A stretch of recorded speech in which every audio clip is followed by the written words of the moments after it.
Hi, I'm Kristen and this is Scrap Fabric Love, and today I'm going to take you along on my journey to the Festival of Quilts 2025. It's the largest quilt show in Europe. It happens in Birmingham, England every year beginning of August. This video is divided into 3 parts. So the first part is kind of like a vlog style run through of my visit to the show. I was there for 3 days. The second part is the bit we're all there for, which is all the lovely quilts. Not all. I took as many photos as I could, guys. I'm really trying to take you guys along with me who can't be here in person. So I've done my best, but of course, the best way to experience it is to be there. And there were so many quilts, I can't even describe how many were there in the shows. And then the very last part is just my little shopping haul from all the lovely vendors. So I didn't buy a whole lot. I'm usually pretty restrained at these things, but I do have some lovely things to show you at the end, so stick around for that. So Festival of Quilts is held in the NEC in Birmingham. It's a great big exhibition hall and it's near the Birmingham International train station. It's a bit of a walk, even once you're inside the building, so make sure you wear comfy shoes if you're coming to the show. Once you get in there, it's 2 great big halls filled with exhibitors and quilts and just tons to see. There is a whole range of categories that you can enter quilts in at the Festival of Quilts. They have modern, traditional, group, novice, quilt creations, and I'm going to show you loads of examples and photos of these in the middle part of the video. But on the first day, I was here with a couple of friends, and 2 of us had quilts hanging in the show, so those are what we went to see to start off our day. So first off, I headed to the Joy of Sharing category, which is a category that doesn't get judged, to visit my SCRAB Club quilt. So this is the founding members quilt. So I put the first 100 names of folk who joined my online quilt group, which is called SCRAB Club, into this quilt. It's all denim and scraps. If you're interested in how it was made, I do have another video about that. And you will see it later in the video because I met some members of SCRAB Club over the course of the weekend. And as I said, this was in the Joy of Sharing category. So most of the categories at the show, judges go around and pick winners, but not this one. And I was interviewed by Rachel, the founder of the So Happy Quilters Association, who sponsored that category this year. And so I decided to interview her right back and get an idea of what she does. So I'm here with Rachel from the So Happy Quilters Association. She's just interviewed me for her channel, and they are sponsoring the Joy of Sharing, which is where my SCRAB Club quilt is. So, but Rachel was just giving me a rundown of her membership and her website, and I thought I should get her to explain it all to you guys. So what's it all about? Yes, so the So Happy Quilters Association is all about sewing for well-being and encouraging each other in art of quilting, supporting each other, because quilting is not about perfect patchwork, perfect stitches, perfect points. It's just about enjoying the process and enjoying your art of quilting. So that's why I set up the SHQA back in March, and since then our membership has just grown and grown. So we have a completely free membership. You can go onto our website and get free membership, and we have a suppliers, a tutors and a groups directory. We do lots of newsletters, lots of blogs, we have lots of in-person workshops and also Zoom workshops, and we are really, really excited to be here at the Festival of Quilts in Birmingham. After talking to Rachel, we headed over to the sustainable category where my friend Julie had her first ever quilt hanging in a show. Not just the first one showing, her first quilt she ever made. And this was made with family photos printed onto fabric and scraps from the actual clothing that was worn in those photographs that she had still kept in her house. The quilt is awesome, and it was so great to see it hanging up and being able to just share that moment with her. Julie has a blog of her own. It's called Some of Their Stories, and she's explained the whole history of this quilt there, so I'll link to that in the video description box as well. I also had a quilt hanging in the sustainable category. It's called Wasted on the Young. It used a pink dress that I wore to a couple of weddings when I was younger, danced around in, had a great time. And it's all just about kind of all the angst and hopes and everything that we carry around with us when we're young. And maybe the moments that we don't totally have enough of or treasure enough when we're young. That old cliche. Anyway, I will do another video about this quilt in a couple weeks probably, where I've got more close-ups and I can tell you more about all the materials I used to make it. While I was there, I ran into Marion, a subscriber who introduced herself and let me take a quick photo. And then met up with Amanda and Frida. Frida came all the way from Canada, and Amanda is in my scrap club. So we went and had a look at her name on the quilt, and she passed over her group quilt block. So we're doing a group quilt together, and she gave it to me in person, which was cool as well. So after we had a chance to visit, I wandered around a bit more, saw more of what was around in the show, including some exhibits. And then I had a ticket for a lecture by Karina Thompson. She made this beautiful quilt, and she does some really cool stuff with artistic digital embroidery. So I fit a lot into day one and finished it with a lovely dinner with my friends Vicky and Julie. But that was just day one. Day two, back to the shows. This was Saturday. And on Saturday, my friend Tom had arrived. So Tom has his own YouTube channel. He's the Colorblind Quilter. And this is our second year entering a two-person quilt together. So we went to see that. This is called Bridging the Bobbins. We did 3 rows each. I do already have a video on the channel about that green row in the middle. I called it my green crumb snake.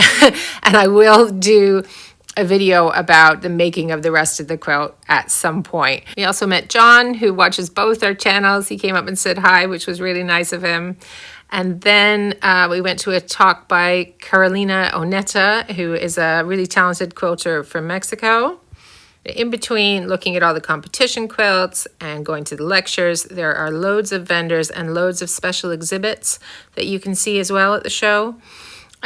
This one was from the Ukrainian Quilters Association. Very impressive. It was huge. So lots to feast your eyes on at this show. Saturday afternoon, I got to meet with Kate and Sarah from my scrap club, which was loads of fun. So we visited the quilt again and had a little natter. After that, I went to a lecture on symmetry from Karen Brown of Just Get It Done Quilts, which was fab. And afterwards, I met Glendora from the Great British Sewing Bee, who actually says she watches the channel, which was so nice. It seemed to be the day for meeting people because I also ran into Stephen and Walter from the Idiot Quilter, who were here all the way from Canada. And I've been interviewed by Stephen before, and this is the first time I'd met him in person, so that was nice. And my friend Tom is friends with Karen from Just Get It Done Quilts, so I had the pleasure of having dinner with them both on the Saturday night. And for anyone who's wondering, Karen is just as nice and friendly in real life as she is on her channel. Day 3, I met up with Sophia, also from my scrap club. And while we were at the quilt, we met Vani, who is a subscriber and has actually emailed me before. So it was totally funny just that we were both there at the same time. As well as all the quilts hanging in the main hall, which again, you're going to see in the middle of this video. There's loads of these exhibits. There's graduate stalls. There's all sorts of different demonstrations to go and see, loads of stuff. So I used Sunday to try and see a bunch of the things I hadn't seen on the other days. At the end of the day, Tom and I headed to the Prosecco bar for a cheeky drink, and it just so happened that the Quilted Fashion Show was going on, so we got to see the winner of the Quilted Creations, Matt Wilding, displaying his fabulous wings. And to finish off the weekend, it was one last lecture. It was Karen Brown again. She had one on how to be the best quilter you can be, which was a great way to finish off the weekend. And then it was home on the train, 4.5 hours back to Edinburgh, but through some lovely scenery. So that was my weekend. But let's rewind back in time now and show you all of the gorgeous quilts. So next up, we have the quilts. So the Festival of Quilts is a quilt competition. So there are judges, they do award winners, and I've put those in with the quilts where I can. So if I had a photo for that category before I show you a bunch of quilts in it, the winner will be at the beginning. Some of them are later on in the video where I just didn't have that many photos from that category. But the great thing about the Festival of Quilts is there's no juried entry, which means if you enter a quilt, it gets shown. So unlike big famous quilt shows like QuiltCon, where you have people with all these threads on Instagram about being a QuiltCon reject because their quilt didn't get in, that doesn't happen here. So for all of the categories, if you enter and it's a quilt and you send it on time and you fill in the form the way you're supposed to, your quilt gets hung and it gets shown. It's very inclusive. Nobody tells you that's not modern if you entered it into modern and it looks traditional. No one says that's not good enough to hang. There's none of that. So if you see some quilts in some categories and you're like, I would have called that whatever, an art quilt, or I would have called that contemporary and it's in another category. It's because the person who made the quilt thought that's what it was, and they said that's what it was, and so that's where it hung. And I really like this about this show. You get to see such a mix of different skill levels, different tastes, because everybody, you know, what everybody thinks makes a good finished quilt is going to vary. So some people are going to be drawn to some to others. And I think if you're a beginner, seeing the mix of quilts at this show in particular will give you that feeling that kind of anything goes. Whatever you want to make is all right. And there were even things hanging that purists would not call quilts because there weren't 3 layers, but nobody was questioning it. Do you understand? So it's like, it's just lovely. So even though it's a competition, you very much get the sense that this is just about sharing the joy of making quilts and stitch and textiles and fabric and all of that stuff. And that's what all of the quilts and all of the people attending had in common. It can be quite hard to get the timing right for how long to linger on each quilt as I show the photos that I take, because I don't like to do the run through with the camera because that can be kind of shaky for people. So if it's too fast, you will find a little cog, looks like a settings wheel, down near where you click to look at video descriptions and things like that. And you can slow the whole video down and watch it slower if it's too fast. But if you do that, don't forget to turn the volume down because the sound will sound a bit strange. Okay, let's enjoy the quilts. I'm going to put some music on to let you enjoy the quilts, but I just wanted to reiterate, this is not all the quilts that were in the show. And if you had one hanging and I didn't take a picture of it, it isn't because I didn't like it. I probably just couldn't get a good shot for everyone else admiring it. So don't read anything into that.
So this is my haul from the Festival of Quilts. Not a lot, but more than maybe I thought I was gonna buy, because I don't always get a lot at these shows. But anyway, I'll show you the cool stuff first. So these are some sample packs from a fabric designer who does kind of their own sort of small batch printing. This is on linen and cotton, and I've gotten these before. I got one last year, and I used some of the swatches in a quilt for my stepfather Dan, so that's on the channel. And then, but I got 2 this year, so lots of cool little bits to play with in there. And then this also is one I've bought from before, actually the last 2 years. So this is a scrap pack from Helen Steele, and she does, again, this kind of small batch printing on, I think she uses, I don't want to say the wrong one, but it's Kona or Moda or something like that. Anyway, so there's lots of little bits, and she lets you go and choose which of the scrap packs you want. And so I have used some of these in some placemats. I've used them in some scrap quilts, and I still have some left from last year, but I couldn't help myself getting a few more, or well, one more, a few more scraps, I mean, but I only bought the 1 pack from her. So it's got lots of cool little bits that I'm sure you'll be seeing popping up in my videos over the next months and years. So anyway, that is a picture of what that is. And let me move that. And then the only other fabric I got were these. These are just some little scrap rolls. They're mostly solid black. That one's a bit of a mottled black from a store called the Cotton Patch here. And it's just like an offcut, I guess, they had from the shop. They were selling, I think it must have been 6 for £4. And I realized after the last one of my orphan block quilts that used a lot of black that I actually am running out of black for backgrounds, which is kind of amazing to say because I'm definitely not running out of any other colors. And I know that's not a lot, but anyway, I just decided to grab those and fill up my little black scrap basket. So I have it if I want it. And then this is what I went looking around for the best price for. It's just Orifel piecing thread. I have lots of secondhand Isacord that I buy from folk off eBay, and that's what I use for quilting on my long arm and on the domestic. But for piecing, I like this, but it is expensive. So I had my friend Tom come around and show me which ones had the best deal, and I got 2. And then these were my impulse purchases. So they're just really cheap. You probably, if you watch the channel, you will have seen that a lot of my cutting mats are really marked. And this one was just a very pretty blue. And it was only £3.99. And this is, I mean, it's not a huge one. It's going to be for on my desk. Right now I've got all my stuff laid out on the floor. So this is the big one it's on top of. But anyway, so just for beside me when I'm sort of piecing and trimming and doing my kind of scrappy chain piecing thing, and I'm in my nest and I just need a mat next to me. And then this is a rotary cutter that I heard about from Karen Brown, actually, and I don't know whether she was recommending it or just said she'd tried it, but anyway, it opens up, let me just take this out. It opens up differently, so you can open both sides or just the one. And so I thought maybe that would make some folk feel better who watch the channel and tell me that I don't close my rotary cutter enough. So maybe I'll just open one side and then I'll be safer over here. Anyway, I haven't tried it yet, obviously. But anyway, those were my probably didn't need to buy purchases, but I just went for it. So yeah, so that is my shopping haul. So I hope you enjoyed that visit to the Festival of Quilts. I hope you feel like you got a flavor of what it's all about. I cannot recommend coming to this show enough if you're ever able, and if you do, I will definitely be there next year, and I would love to meet you there. If you're new to the channel, I make scrap quilts. I don't follow a lot of quilting rules, and I would love to see you next time. So I hope you'll consider subscribing, and I hope to see you then. Thanks so much for spending time with me. Bye.